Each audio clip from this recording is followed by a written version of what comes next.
Assalamualaikum warahmatullahi wabarakatuh. Bismillahirrahmanirrahim. Alhamdulillahirrabbilalamin. Allahumma salli ala nabiyil hashimi Muhammadi wa ala alihi wa sallim tasliman. Ilahi anta maksudi wa ridhaka matlubi a'tini mahabbataka wa ma'rifataka. Berjumpa kembali dengan Ajar Ngaji Channel. Buat teman-teman YouTube buat teman-teman pemirsa YouTube dimanapun Anda berada, khususnya ikhwan dan akhwat Thariqah Qadiriyah Naqsyabandiyah Pondok Pesantren Suryalaya.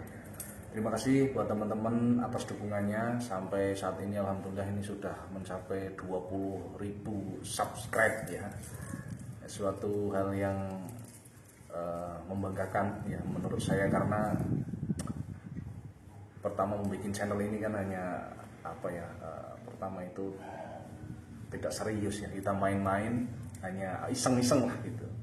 Cuman alhamdulillah banyak dukungan dari teman-teman sehingga sampai saat ini alhamdulillah 20.000 subscribe itu juga bukan perkara yang mudah ya kalau melihat saat ini untuk membuat channel YouTube.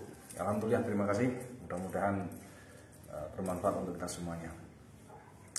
Oke, di video kali ini saya akan mencoba berbagi ya, menjawab pertanyaan dari teman-teman. Ada beberapa yang bertanya kebingungan manakala kita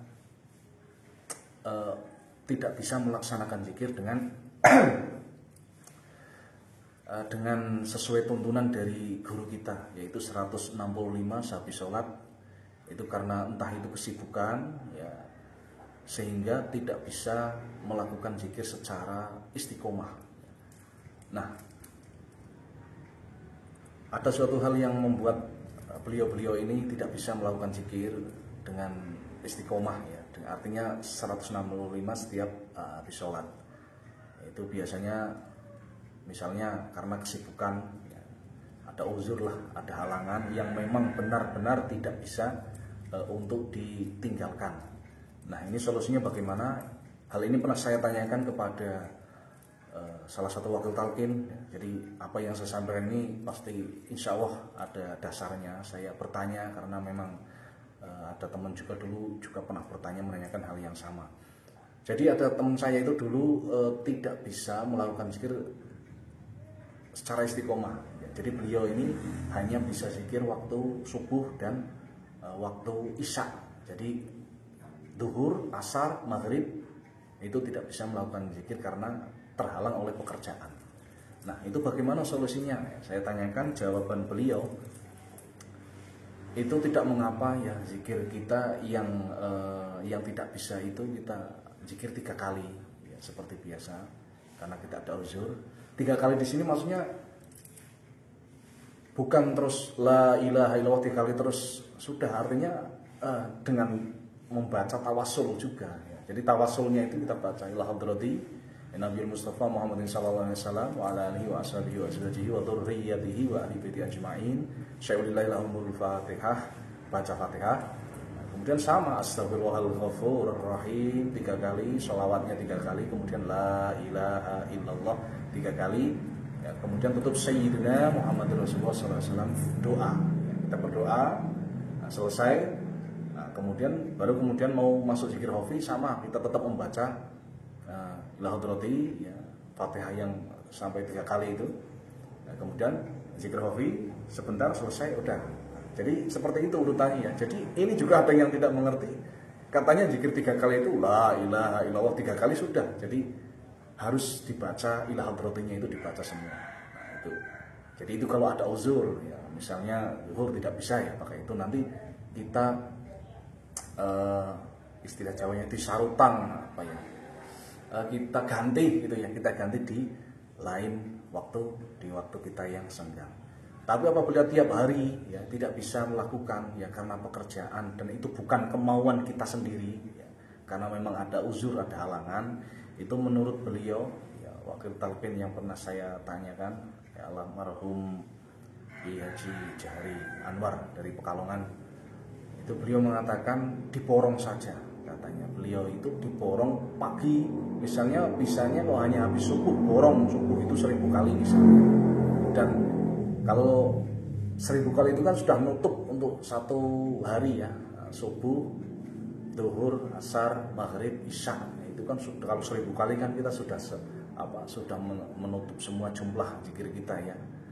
Di global itu kan 1000 kali lebih. Nah ini makanya misalnya kok waktunya hanya kita bisa subuh, kita borong subuh itu ya, 1000 kali misalnya, kemudian yang lainnya kita 3 kali.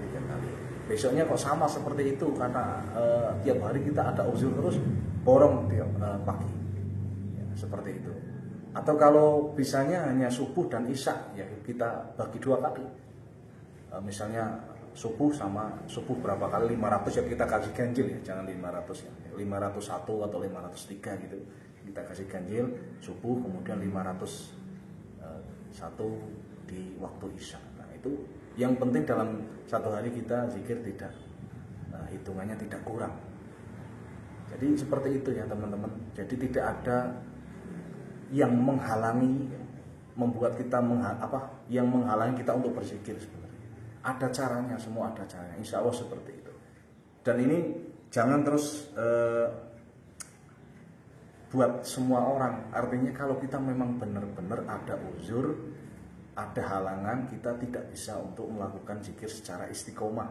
Dan itu bukan karena kemauan kita. Misalnya kita kerja hari Senin sampai Minggu, kan kalau Minggu libur ya, Minggu kita seperti biasa zikir 165 habis sholat. Ya kan, kalau ada halangan lagi terapkan cara seperti tadi.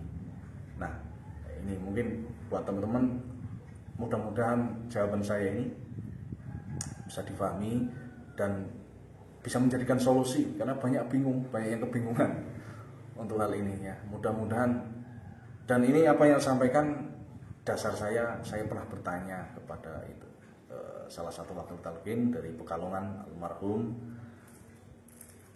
Kiai Haji Jahri Anwar, Ahmad Jahri Anwar dari Pekalongan. Itu pernah saya tanyakan. Jadi bukan terus saya mengarang sendiri ya, wallahu alam ya, mungkin ada dari guru-guru yang lain, mungkin ada versi yang beda, tapi saya acuannya saya bukan mengarang sendiri ya, memang dari guru saya seperti itu. Mudah-mudahan daripada kita tidak zikir kan, ya kan, terus ada halangan kita tidak bisa zikir istiqomah terus ditinggalkan, ini keliru lagi, sangat keliru sekali. Dan insya Allah ya dengan kita berusaha seperti itu, nah, nanti Allah akan membuat ini permudah jalan kita sehingga kita bisa istiqomah sesuai zikir, sesuai tuntunan yang diberikan oleh guru mursyid kita. Allah akan menjadikan semua mudah. Yang penting kita mau berusaha. Ya, jadi Allah itu akan menundukkan waktu. Ya. Tapi kita tunjukkan juga, kita tundukkan diri kita ya, ego kita, nafsu kita untuk beribadah kepada Allah.